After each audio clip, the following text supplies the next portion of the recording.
Story 1. The Storm That Brought a Stranger. The rain came down in sheets, a relentless deluge that turned the world outside into blurry watercolor painting. It was the kind of storm that made you feel like the sky itself was angry, hurling its fury at the earth below. I was 8 years old, maybe 9, caught in that tender age where the line between bravery and fear is paper thin. My parents, dressed in their finest for some charity gala or high society dinner, had kissed me goodbye earlier that evening, promising to be back before the clock struck midnight. But the storm had other plans. The house phone rang around 9 p.m., its shrill cry cutting through the drone of the television. My mother's voice, laced with guilt and worry, crackled through the line. "Sweetheart, the roads are too dangerous. We're going to stay at the Carter's place tonight. You'll be okay, won't you?" I nodded, though she couldn't see me, my voice steady as I assured her I'd be fine. After all, I wasn't a baby anymore. I could handle a night alone. She rattled off a list of instructions: lock the doors, check the windows, keep the porch light burning, close the blinds. I promised I'd do it all, but the allure of unlimited candy and no bedtime was far more pressing. The living room became my fortress, the couch my throne. I sprawled out with a bowl of gummy worms and a flickering TV screen, the laugh track of some sitcom drowning out the storm's relentless roar. Hours slipped by, the sugar high carrying me through a haze of cartoons and reruns. But the crash came hard, and before I knew it, my eyelids drooped and I sank into a dreamless sleep. I woke to darkness, the TV now a silent black mirror reflecting the dim glow of a single lamp. The air was wrong, cold, sharp, like the house had been plunged into a freezer. I shivered, pulling the throw blanket tighter around my shoulders. The storm hadn't let up. If anything, it had grown fiercer, the wind howling like a pack of wolves circling the house. I remembered my mother's instructions, guilt nudging me off the couch. I couldn't go to bed without doing what she'd asked. I moved through the house methodically, my small feet padding across the hardwood floors. The front door was locked, the back door secure. I tugged at the windows, ensuring each one was sealed tight, and pulled the blinds down, shutting out the storm's chaos. But the cold persisted, seeping into my bones in a way that didn't make sense. I pressed my palm against the living room window, expecting a draft, but the glass was solid, unyielding. Maybe the heater had gone out, I thought, too tired to dwell on it. Upstairs, my bedroom felt like a different world. The storm's full fury was on display here, the rain hammering against the big picture window like fists pounding to be let in. Lightning tore through the sky, illuminating the room in stark, fleeting flashes, followed by thunder so loud it rattled my teeth. I crawled into bed, pulling the covers up to my chin, but sleep wouldn't come. The storm was too loud, too alive, and then I heard it, a sound that didn't belong, a creak, low and deliberate, like the groan of old wood under pressure. At first, I chalked it up to the house settling, a phrase I'd heard my dad use when the floors groaned at night. But this was different, rhythmic, almost purposeful. It wasn't coming from the storm or the wind. It was inside. My heart thudded in my chest, each beat louder than the last. I lay frozen, straining to hear over the rain. There it was again. Creak, creak, creak, like footsteps on the stairs. I told myself it was nothing, that I was imagining things. But then the lightning flashed again, and in that brief, blinding moment, I saw it. The closet door, which I knew I'd closed before bed, was ajar. Not wide open, just enough to show a sliver of darkness within, like a wound in the wall. My breath caught in my throat. I hadn't touched that door. I hadn't even gone near it. Fear took over, raw and primal. I slipped out of bed, my bare feet silent on the carpet, and crept toward the door. Every step felt like a betrayal, my body screaming to run while my mind demanded answers. I reached the hallway, the cold air wrapping around me like a shroud. The creaking had stopped, but the silence was worse, heavy with possibility. I didn't dare call out. Instead, I tiptoed downstairs, my eyes darting to every shadow, every corner. The dining room table loomed ahead, its heavy oak frame a fortress in the dark. I dove beneath it, curling into a ball, my breath shallow and ragged. Tears came then, hot and unstoppable, as the reality of my situation sank in. I was alone and someone, was in the house with me. Minutes stretched into eternity. Then I heard it, the unmistakable sound of footsteps descending the stairs. They weren't normal footsteps, not the steady tread of my parents coming home. These were erratic, uneven, like someone or something was lurching down the steps, bouncing off the walls. My hands clamped over my mouth, stifling a sob. The footsteps grew closer, crossing the living room, heading straight for the dining room. I pressed myself against the floor, peering out from under the tablecloth. Lightning flashed, and in its glow I saw them. Two bare feet, caked in mud and grime, the skin an unnatural, sickly yellow. Cuts and scratches crisscrossed the legs, as if they'd been dragged through a briar patch. They stumbled, unsteady, like they were drunk or worse. My heart stopped as something clattered to the floor, a wrench, its metal glinting in the dim light. I bit my lip to keep from screaming. If they bent down to pick it up, they'd see me. I was trapped, exposed, with nowhere to run. The figure stood there motionless, for what felt like forever. Then slowly, they moved on, their footsteps weaving through the house in a chaotic dance. I heard the front door creak open, then slam shut, the sound swallowed by the storm. I didn't move for a long time, too scared to trust the silence.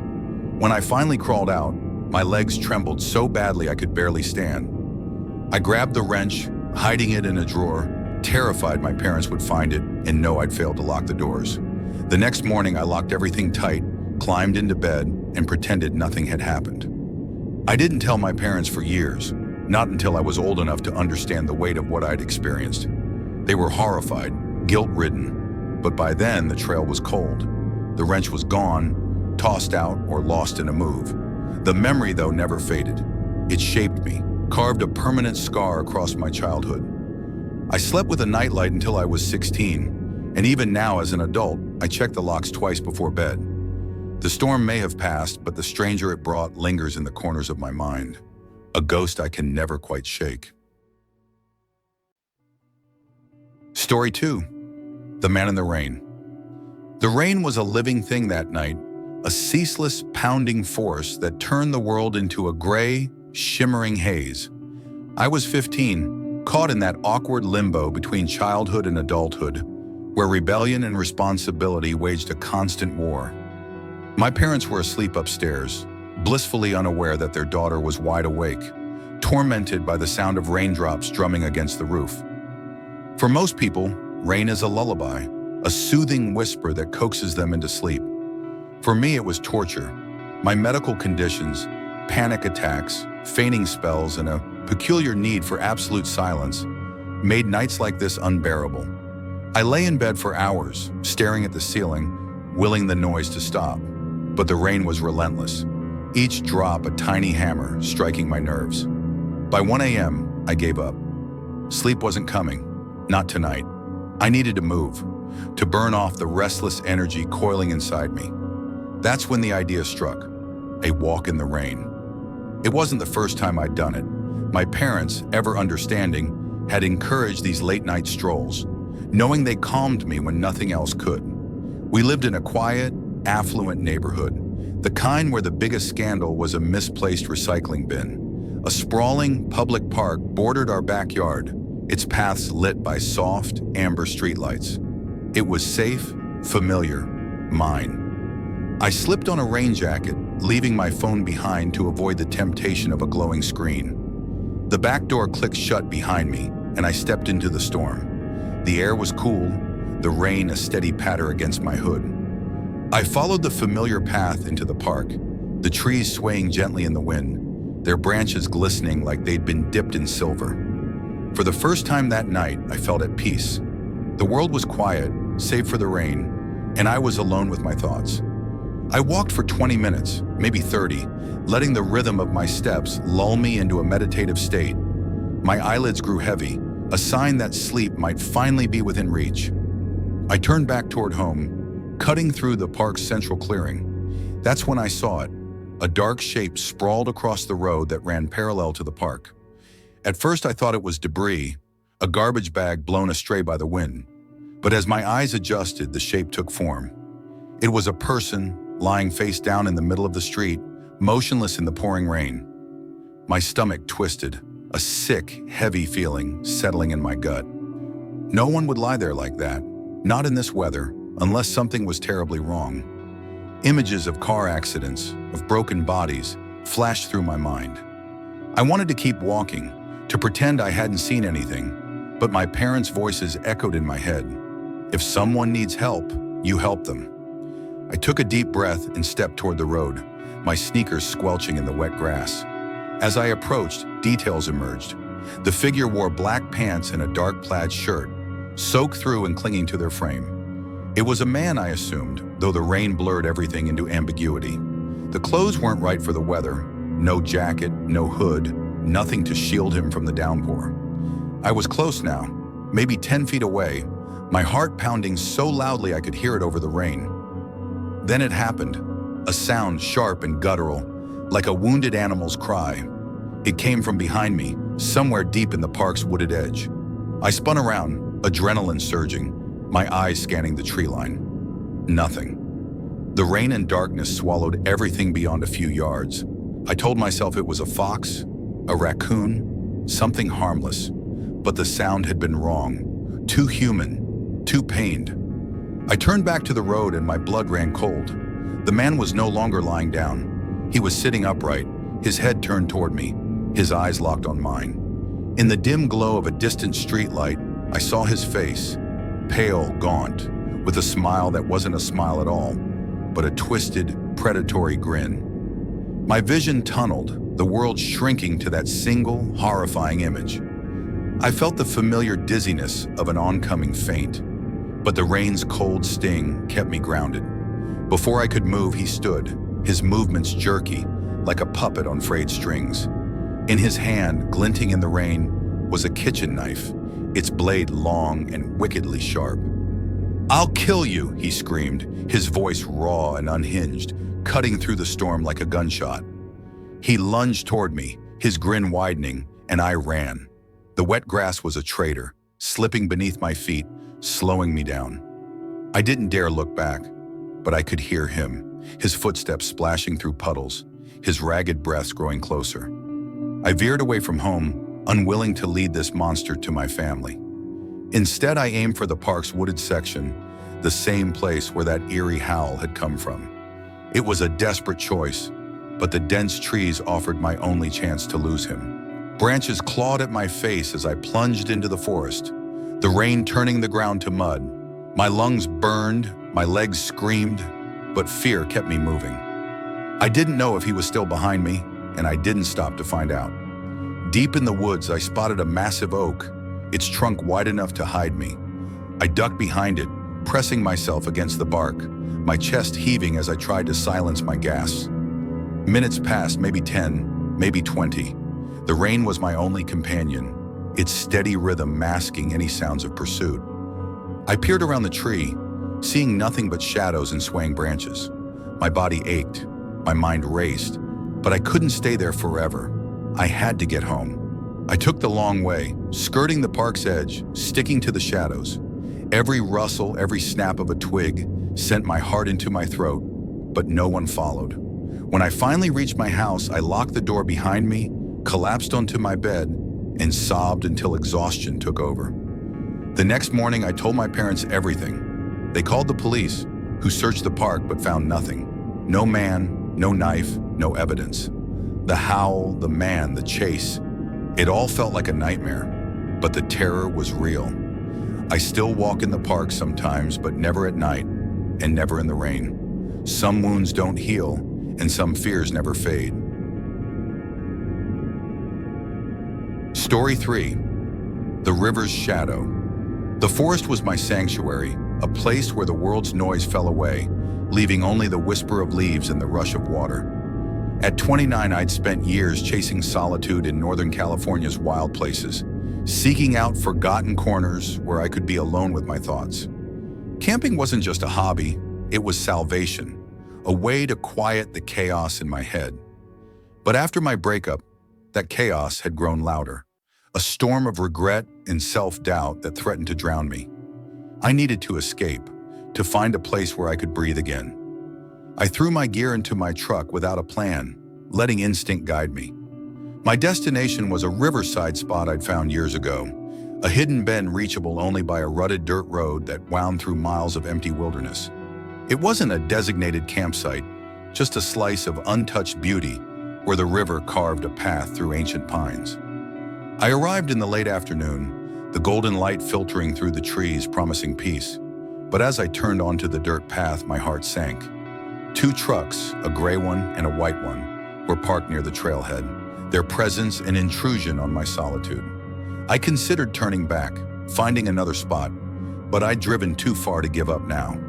The river was long, I told myself. Whoever was here would be far enough away to leave me alone. I shouldered my pack and hiked downstream, the forest enveloping me in its familiar embrace. 15 minutes in, I spotted them, 2 men fishing along the riverbank. They were rough around the edges, with thick beards and weathered boots, the kind of guys you'd expect to find in a place like this. But something was off. Their eyes flicked toward me, and one of them hurriedly draped a jacket over something at their feet. "Hey, just target shooting some cans," the taller one called out, his voice too loud, too forced. "Didn't mean to startle you." I nodded, keeping my pace steady, but his words didn't sit right. The way he'd rushed to explain, the awkward half-smile, it felt rehearsed, like a lie told too quickly. I pushed the unease down. Out here, people could be strange, especially when they weren't used to company. I found a spot further down the river, where the trees grew thick and the trail curved out of sight. It wasn't perfect, but it was private, a small haven where I could disappear. I set up my tent, pulled out a dog-eared novel, and let the river's song wash over me. A light rain began to fall, a soft drizzle that pattered against my rain jacket. I welcomed it, letting the rhythm of the rain and the river lull me into a fragile calm. Later, I wandered to the river's edge, the rocks slick under my boots. Across the water, I saw him, the man who'd spoken earlier, now alone. He waved, a broad, exaggerated gesture that felt more like a signal than a greeting. I hesitated, then waved back, not wanting to seem hostile. "What's your name?" he shouted, his voice carrying over the water. Against my better judgment, I answered, "Anisha." He stood there staring, then reached into his jacket. My stomach twisted as he pulled out a small, boxy object, a disposable camera. Before I could react, he raised it, snapped a picture, and turned away, disappearing up the riverbank without a word. The violation of it, the sheer strangeness, sent a chill through me. Why take my picture? Why me? I returned to my campsite, my mind racing. The rain grew heavier, the forest darker. I tried to focus on my book, but the encounter replayed in my head, each detail more unsettling than the last. Night fell, and I crawled into my tent, the rain a steady drumbeat against the nylon. Sleep eluded me, my thoughts tangled in the breakup, the camera, the man's forced smile. Then I heard it, faint, uneven footsteps, deliberate and slow, circling my campsite. My breath caught, every muscle tensing. It wasn't the rain or an animal. These were human steps, methodical, predatory. I knew who it was. I'd known since the moment he took that picture. I didn't hesitate. My handgun, always kept close, was in my hand in seconds. I unzipped the tent and stepped into the rain, my flashlight cutting through the darkness. There he was, a few yards away, half hidden behind a tree. His face was blank, empty, like a mask with no emotion behind it. In his left hand, he held a small axe, its blade catching the flashlight's beam. Fear clawed at me, but I forced it down. I raised the gun, my voice steady despite the panic screaming inside me. "Leave now, or I'll kill you." He didn't react, didn't blink. After a long, agonizing silence, he mumbled, "Ivan told me not to come. I had to take care of Ivan." The words were nonsense, but their implication was terrifying. What had he done to Ivan? I fired a warning shot into the trees above him. He flinched, stumbling back, the axe still dangling in his hand. "Drop it," I said, my voice harder now. "Last chance." He let the axe fall, and relief flooded me, but I wasn't safe yet. I made him remove his shoes, checked him for other weapons, and forced him to empty my tent, watching every move. I packed my gear, grabbed the axe, and threw his shoes into the darkness. "Walk that way," I ordered, pointing away from the trailhead. He obeyed, his figure fading into the rain-soaked forest. I didn't wait to see if he'd turn back. I ran, the flashlight bobbing as I stumbled through the mud and underbrush. The hike back to my truck was a nightmare, every shadow a threat, every sound a promise of pursuit. The 2 trucks were still there when I reached the pullout, silent sentinels in the dark. I threw my gear into my truck and peeled out, the tires spinning on the wet dirt. When I got cell service, I called the police, recounting every detail. They promised to investigate, but I never heard back. Months later, the memory still haunts me, especially his words about Ivan. I don't know what he meant, and I don't want to. All I know is that I'm alive because I was armed, because I trusted my instincts. The forest is still my sanctuary, but I'll never camp alone again without a weapon by my side and a lock on my heart.